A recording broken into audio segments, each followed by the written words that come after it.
Assalamualaikum, salam sejahtera untuk kita semua. Saya Andi Wijanarko. Di sini saya akan membahas tentang manajemen secara global. Di sini saya akan membahas setidaknya ada 8 materi. Yang pertama, definisi MSDM. Manajemen sumber daya manusia adalah suatu ilmu atau cara bagaimana mengatur hubungan dan peranan sumber daya atau tenaga kerja yang dimiliki oleh individu secara efisien dan efektif, serta dapat digunakan secara maksimal sehingga tujuan bersama perusahaan, karyawan, dan masyarakat maksimal. Yang kedua yaitu fungsi MSDM. Di sini ada 5 fungsi. Yang pertama, perencanaan, pengorganisasian, penyusunan staf, kepemimpinan, dan pengendalian. Perencanaan ini menentukan sasaran dan standar-standar, membuat aturan produk, menyusun rencana-rencana, dan melakukan peramalan. Pengorganisasian ini memberikan tugas spesifik kepada setiap bawahan, membuat divisi-divisi, mendelegasikan wewenang kepada bawahan, membuat jalur wewenang dan komunikasi, mengkoordinasikan pekerjaan bawahan, dan penyusunan staf, menentukan tipe orang yang harus dipekerjakan, merekrut calon karyawan, memilih karyawan, menentukan standar prestasi, memberikan kompensasi kepada karyawan, mengevaluasi prestasi, memberikan konseling kepada karyawan, melatih dan mengembangkan karyawan. Kepemimpinan ini mendorong orang lain untuk menyelesaikan pekerjaan, mempertahankan semangat kerja, memotivasi bawahan. Pengendalian ini menetapkan standar seperti kuota penjual, standar kualitas atau tingkat produksi, memeriksa untuk melihat bagaimana prestasi yang dicapai dibandingkan dengan standar-standar ini, melakukan koreksi jika dibutuhkan. Jenis-jenis globalisasi. Yang pertama, ekspatriat.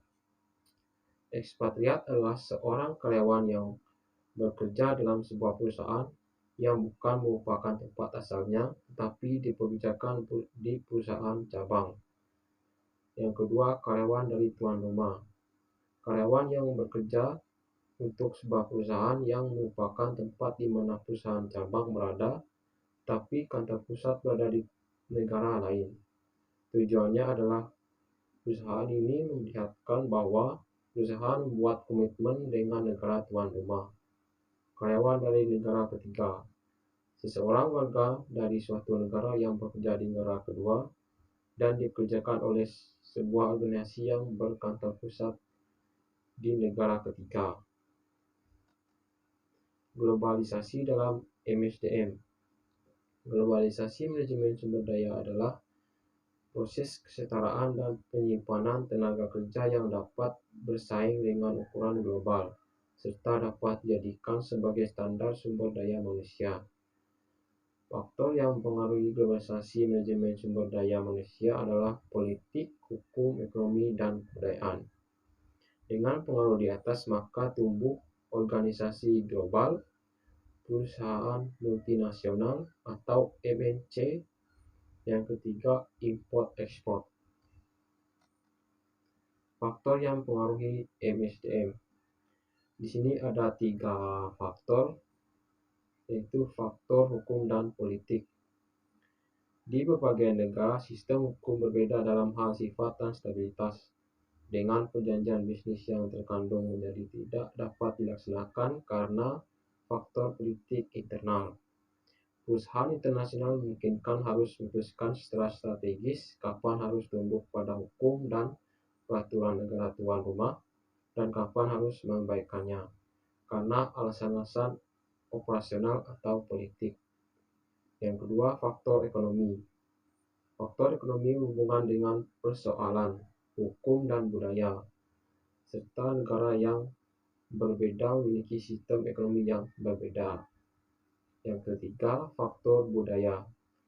Kebudayaan atau kultur terdiri atas kekuatan sosial yang mengaruhi nilai-nilai, keyakinan, dan tindakan-tindakan sekelompok orang yang berbeda. Perbedaan kebudayaan memang ada antara negara-negara, tetapi perbedaan kebudayaan yang signifikan juga ada dalam suatu negara. Aktivitas-aktivitas manajemen sumber daya global. Sumber daya manusia dan pengembangan global ini mengembangkan MSDM global dalam 3 dimensi, yaitu meliputi aktivitas-aktivitas SDM yang luas meliputi pengadaan tenaga kerja, alokasi, dan pemanfaatan. Ketiga aktivitas luas ini dapat dengan mudah diperluaskan ke dalam 6 aktivitas SDM.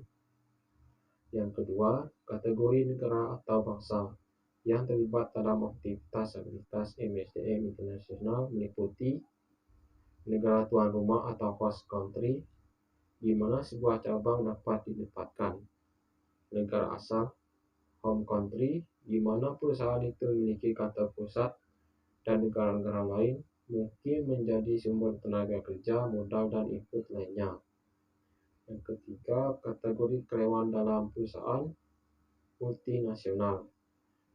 Karyawan negara tuan rumah, karyawan negara asal, dan karyawan negara ketiga.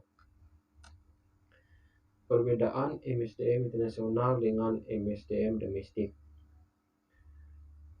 MSDM internasional lebih luas fungsi yang harus ditangani. Contohnya, pajak, gaji dalam bentuk mata uang asing, keluarga, pekerjaan, dan lain-lain. Yang kedua, keterlibatan dalam kehidupan pribadi. Contohnya, akomodasi, budaya, lokasi yang aman. Ketiga, sistem perbedaan untuk lokasi geografis yang berbeda. Keempat, berhubungan dengan berbagai lembaga pemerintah, politik, dan agama. Yang kelima, tingkat risiko yang lebih besar, contohnya kesehatan dan keselamatan kerja. Tugas-tugas MSDM global. Di sini ada 4 tugas. Yang pertama, tugas teknis.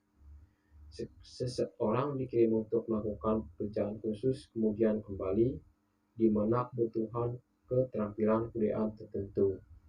Yang kedua, tugas fungsional, yaitu seseorang dikirim untuk melakukan proyek atau pekerjaan besar tetapi kembali setelah pekerjaan tersebut selesai dan diperlukan beberapa keterampilan antara kebudayaan. Yang ketiga, tugas pengembangan, yaitu seseorang dikirim untuk mengembangkan dan meluaskan pemahaman mereka tentang operasi global. Yang keempat, tugas strategis, yaitu seseorang dikirim untuk melakukan pekerjaan strategis yang penting. Dalam tugas ini dibutuhkan usaha-usaha lebih, serta pemahaman dan keterampilan antara budaya. Baik, sekian presentasi dari saya. Kurang lebihnya saya mohon maaf.